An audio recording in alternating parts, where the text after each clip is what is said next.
Good evening प्यारे साथियों, कैसे हैं आप सभी। मैं अरविंद कुमार अपने ही YouTube channel Abhijeet online classes पर आप सभी का बहुत बहुत स्वागत करता हूं।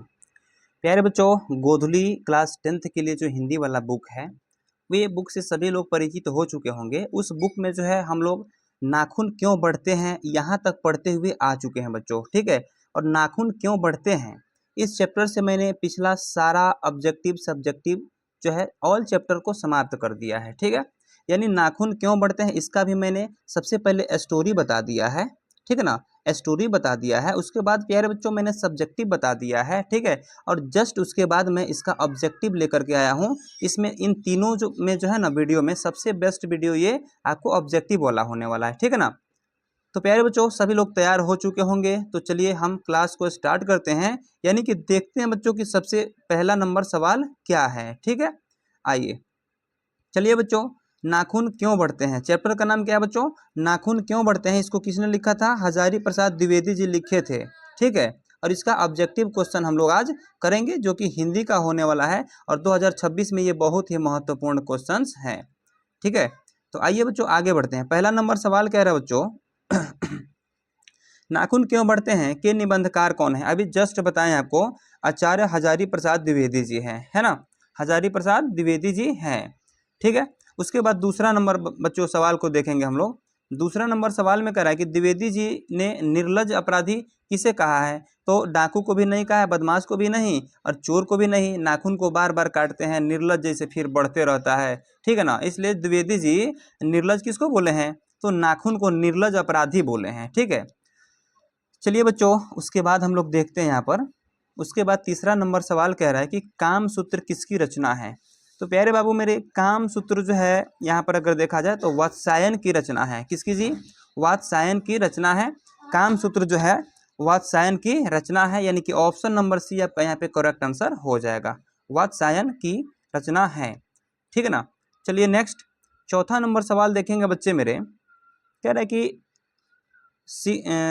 शिक्षक का अर्थ क्या होता है, शिक्षक का अर्थ क्या होता है, ठीक है। तो हमेशा बाबू आप लोग इसको याद रखेंगे कि शिक्षक का अर्थ मोम होता है, मोम होता है, ठीक है। साबुन मुहावरा ये दर्पण नहीं होता है, मोम होता है। क्या होता है बाबू, मोम होता है। शिक्षक किसको कहते हैं, शिक्षक, ध्यान में रखना, शिक्षक किसको कहते हैं जी, मोम को कहते हैं, यानी मोम का पर्यायवाची है शिक्षक, ओके।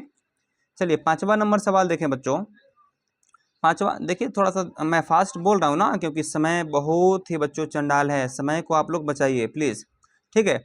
और मेरा जो है ना हड़बड़ में बोल रहा हूँ तेज, इसलिए बच्चों थोड़ा सा कोऑपरेट कीजिएगा। महाभारत क्या है बच्चों, महाभारत क्या है। तो बाबू मेरे महाभारत जो है ना एक पुराण है। क्या है बाबू, महाभारत एक पुराण है। यह उपन्यास कहानी और शास्त्र नहीं है, यह क्या बाबू, तो एक ये पुराण है, ठीक है ना।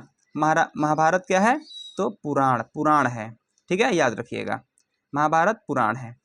उसके बाद छठा नंबर सवाल बच्चे कह रहा है क्या कि किस देश के लोग बड़े बड़े नख पसंद करते थे। कौना देश में लोग जो है ना बड़का बड़का नोह बना नाखून बढ़ा करके रखते थे, बोलिए जल्दी से। तो यहाँ पे गौड़ देश, गौड़ देश के लोग जो है नाखून बड़ा बड़ा कैसा पसंद करते थे, तो बड़ा बड़ा नाखून रखना पसंद करते थे बच्चों, है ना। आइए बच्चों सातवां नंबर सवाल को हम लोग यहाँ पे देखते हैं कि कौन छोटे छोटे नखों को पसंद करते थे। तो प्यारे बच्चों दक्षिणात्य दक्षिणात्य दक्षिणात्य के लोग क्या करते थे कि छोटे छोटे नाखून ऐसे थे ना, तो यहाँ से ये लोग काट लेते थे, ठीक है। लेकिन गौड़ देश के जो लोग थे ऐसे नाखून रहते थे तो यहाँ तक नाखून को बढ़ा लेते थे, ठीक है। चलिए उसके बाद हम देखते हैं आठवां नंबर सवाल बच्चों। कह रहे हैं कि हजारी प्रसाद द्विवेदी का जन्म कब हुआ था। ये तो सिंपल सी सवाल है कि 1907 में हुआ था बच्चे, है ना। 1907 में हुआ था। कब हुआ था जी, 1907 में हुआ था। आइए 9 नंबर सवाल को देखते हैं मेरे बच्चे। कह रहे हैं कि हजारी प्रसाद द्विवेदी का जन्म कहाँ हुआ था, कब हुआ था। ये तो 1907 में हुआ था, है ना, 1907 में। लेकिन कहाँ हुआ था बच्चों, तो ये इनका जन्म जो है बलिया उत्तर प्रदेश में हुआ था। बलिया उत्तर प्रदेश में हुआ था, ठीक है। यानी यहाँ पे कहें बच्चों तो option number C is the correct answer, ठीक है। ऑप्शन नंबर सी आपका सही आंसर हो जाएगा। आइए 10वां नंबर सवाल हम देखते हैं। कह रहा है कौन मनुष्य का आदर्श नहीं बन सकती, शेर, बंदरिया, भालू, हाथी। तो प्यारे बच्चे मनुष्य का आदर्श जो है ना इसमें बंदरिया कभी नहीं बन सकती, यानी ये गलत हो जाएंगे, ये आदर्श नहीं बन सकते। कौन, बंदरिया, बदरियाँ, बदरियाँ लिखा है ना, बदरियाँ, ठीक है, बदरियाँ, बदरियाँ आंसर याद रखिएगा इसको, ठीक है। आइए 11 नंबर सवाल देखेंगे बच्चों। यहाँ पर कह रहे हैं कि देवताओं का राजा से किन्हें संबोधित किया जाता है, यानी देवताओं के राजा यानी इंद्र, इंद्र को कहते हैं ना देवताओं के राजा, देवराज जिनको कहा जाता है। तो इंद्र जो है ना, किन्हें संबोधित, इनके द्वारा किन्हें संबोधित किया जाता है बच्चों। तो आप यहाँ पर देखेंगे कि देवताओं के राजा राजा से किन्हें संबोधित किया जाता है। तो देवताओं के राजा किन्हें कहा जाता है, हाँ वही तो, ठीक तो है, इंद्र को कहा जाता है। देवताओं के राजा से किनको संबोधित किया जाता है, इंद्र को, ठीक है। इनको देवताओं का राजा कहा जाता है, देवताओं का राजा कहा जाता है, ठीक है। आगे बढ़िए। 12 नंबर सवाल कह रहा है बच्चों कि नख किसका प्रतीक है। तो नख जो है पशुता का प्रतीक है, यानी नख, पशु कभी नख को नहीं काटते हैं बच्चों, पशु कभी नख को नहीं काटते हैं, इसलिए कह सकते हैं कि पशुता का प्रतीक है नख। 13 नंबर सवाल देखें बच्चों। तो 13 नंबर में कह रहा है पृथ्वीराज रासो किनका संपादन है। तो पृथ्वीराज रासो जो है प्यारे बच्चों हजारी प्रसाद द्विवेदी जी का संपादन है, ठीक है ना, हजारी प्रसाद द्विवेदी जी का संपादन है। ओके, चलिए ये 13 नंबर, यानी 13 का ए नंबर ऑप्शन सही हो जाएगा जी, ठीक है ना। आइए 14 नंबर सवाल में देखें बच्चों। कह रहे हैं कि काशी हिंदू विश्वविद्यालय से हजारी प्रसाद द्विवेदी को कौन सी उपाधि दी गई थी।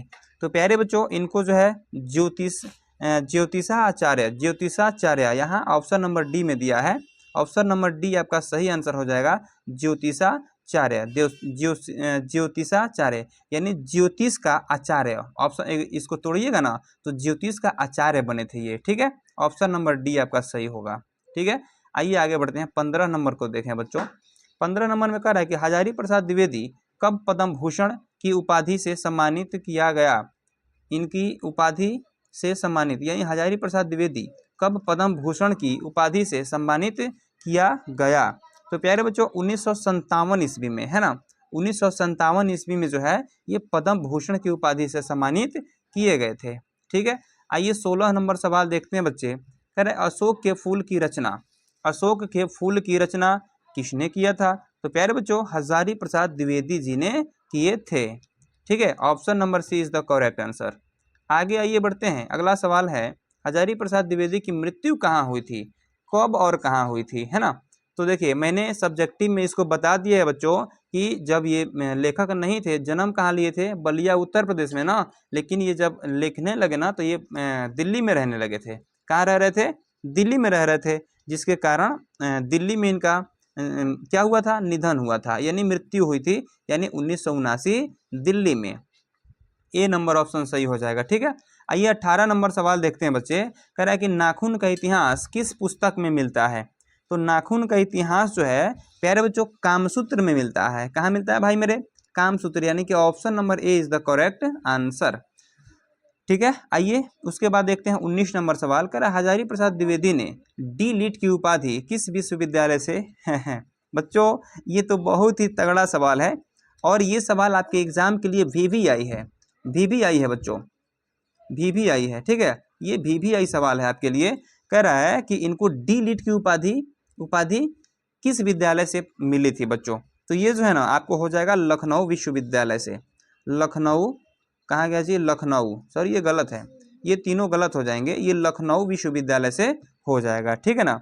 चलिए उसके बाद बच्चों यहाँ पे 20वां नंबर सवाल क्या कर रहा है कि कहानी में चंद्रकार, त्रिकोण, दंतुल, वर्तुलकार, वर्तुलाकार, उसके बाद आकृतियों का संबंध मानव के किस अंग से है। तो प्यारे बच्चों नख से है। किससे है जी, नख से। नख को हम क्या कहते हैं जी, नाखून कहते हैं, नख को नाखून भी कहते हैं, ठीक है, यानी यहाँ पे ऑप्शन नंबर ए आपका सही आंसर हो जाएगा, ठीक है। आइए उसके बाद हम लोग देखते हैं 21 नंबर सवाल। करें अलक्तता, अलक्तक का अर्थ क्या है, अलक्तक, अलक्तक, अलक्तक का अर्थ क्या है बच्चों।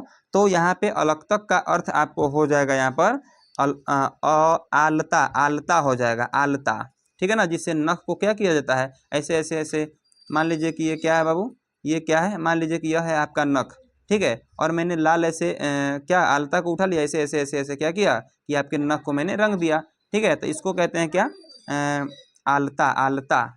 ठीक है, आइए आगे बढ़ जाए। आइए बच्चों 22 नंबर सवाल को हम देखते हैं। यहाँ पर कह रहा है कि द्विवेदी जी को साहित्य अकादमी पुरस्कार किस रचना पर मिला था? किस रचना पर मिला था? तो प्यारे बच्चों द्विवेदी जी को साहित्य अकादमी पुरस्कार किस रचना पर मिला था जी? तो यह पुरस्कार इनको मिला था आलोक पर्व पर, आलोक पर्व पर मिला था।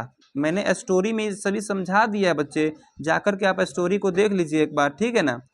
चलिए 23 नंबर सवाल को यहाँ पे देखेंगे। कह रहा है प्राचीन मानव का प्रमुख अस्त्र शस्त्र था।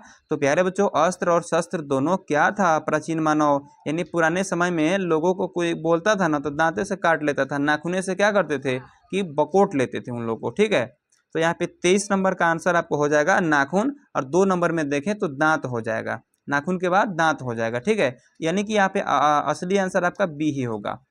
ठीक है, आइए 24 नंबर सवाल देखते हैं बच्चे। कह रहा है कि आर्यों के पास था, क्या था बाबू? तो आर्यों के पास लोहे का अस्त्र बिल्कुल था, घोड़े थे, मिट्टी था, इनमें से सभी। ऑप्शन नंबर डी हो जाएगा आपको यहाँ पे सही।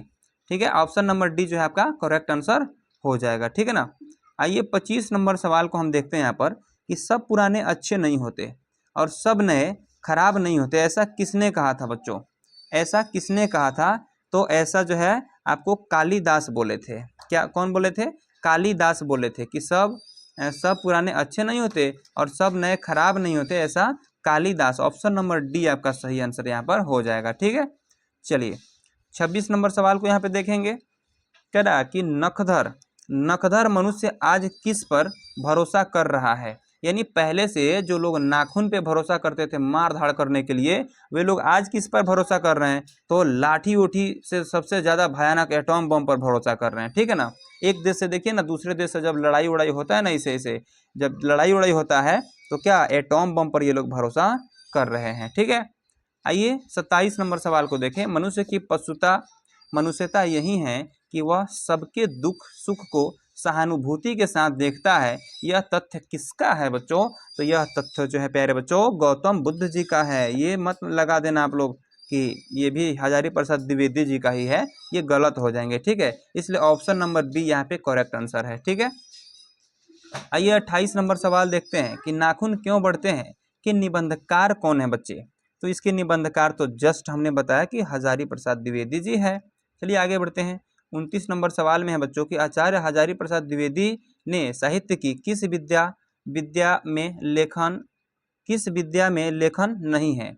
यानी इन्हें हजारी प्रसाद द्विवेदी ने साहित्य की किस विद्या में लेखन नहीं है? यानी नहीं वाला सवाल है बच्चे, यानी कि कहानी इनका नहीं है। क्या नहीं है जी? कहानी नहीं है, अर्थात आलोचना भी लिखे हैं, उपन्यास भी लिखे हैं और निबंध भी लिखे हैं, इनका कहानी नहीं है, कहानी ही नहीं है। ठीक है, आइए बच्चों अगला सवाल पे चलते हैं। 30 नंबर में क्या कह रहा है? कह रहा है कि कौन सी रचना हजारी प्रसाद द्विवेदी की नहीं है? ठीक है, तो कौन सी रचना हजारी प्रसाद द्विवेदी की नहीं है? तो यहाँ पे जो है अशोक के फूल हो जाएंगे, उसके बाद जो है बाण भट्ट की आत्मकथा हो जाएंगे, हिंदी साहित्य का आदिकाल हो जाएगा। यानी माटी की मूर्तें जो है ना इनकी रचना नहीं है, यानी ऑप्शन नंबर बी जो है इस सवाल का जवाब सही हो जाएगा। ठीक है, चलिए उसके बाद आते हैं बच्चे कि हिरोशिमा कहाँ है? हिरोशिमा कहाँ है मेरे बच्चे?